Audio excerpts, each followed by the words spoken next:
Përshëndetje. Sa do të punosh, të kujdesesh që ato të mos rrojisin, të prishësh çibukët, etj. Natyra e ka bërë se në mënyrë të tillë që bleta të shtohet në mënyrë natyrale. Tani kjo du t'jetë bukfast ose ligustika, rrojitje shumë e madhe. Tani unë nuk kam vendosur një kornizë të ndërtuar me mjalt edhe polen dhe 9 kornizat e tjera janë me pite dyllit të reja. Nuk po e shkon bletën, si që shikoni, bleta po zbret vetë drejt e në koshere. Shoh shumë njerëz që i presin degat, është gabim i madh nëse unë do ta prisja këtë degën, sepse te kjo dega ku bleta ka qëndruar, do lëshoj dhe aromën e saj. Dhe nëse unë do kem një rrojitje tjetër në park, ka shumë mundësi që edhe rrojitja tjetër të qëndroj pikërisht në këtë degë. Për mua është në pozicion fantastik sepse është rreth 1,5 metër lartësi dhe unë kam shumë të lehtë ta mbledh rrojitjen.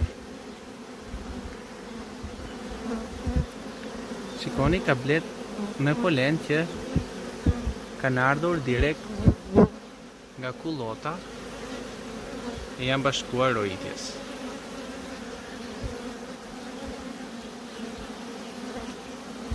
Tani ato janë duke vendosur në qoftë se do ta pranojnë si shtëpinë e tyre të re apo jo. Po ta shikoni, disa ngjiten, disa zbresin. Unë do ta provoj, do ta le pak që ta pranojnë vetë si shtëpinë e tyre të re. Në qoftë se ato nuk do ta pranojnë, do ta refuzojnë, domethënë të zbresin në këtë koshere, unë atëherë do t'i shkund.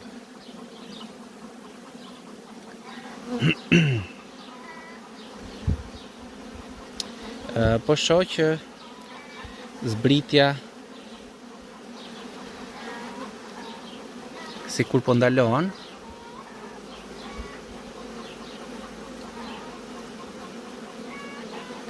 Po kontrolloj edhe për mamën, nëse mund ta shoh.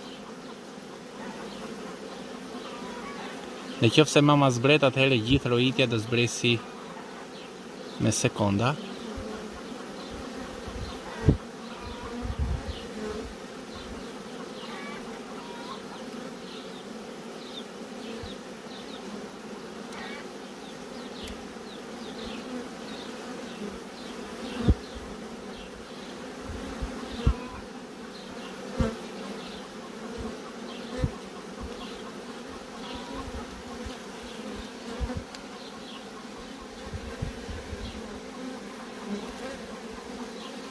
Atëherë nuk shoh që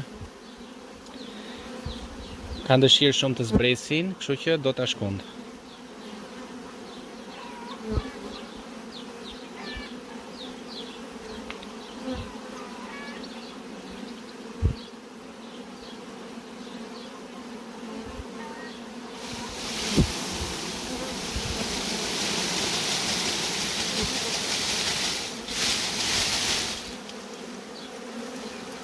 Mashallah. Kjo mund të jetë një nga rrojitjet më të mëdha në parkun tim.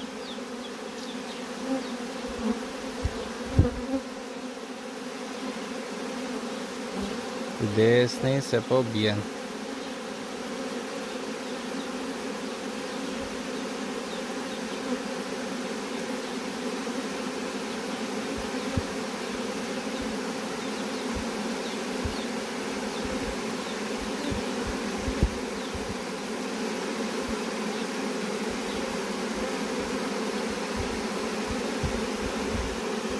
Një nga në qoftë se është ligustika, mamën e kam të shënuar me ngjyrë jeshile, kështu që më njëherë do mund ta dalloja.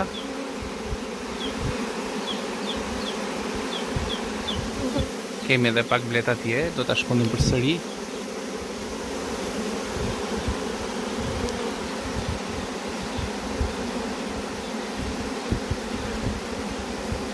Shikojeni se si rrafin krahat për të shpërndarë feromonet e tyre dhe për t'u kërkuar shoqeve që të mblidhen këtu.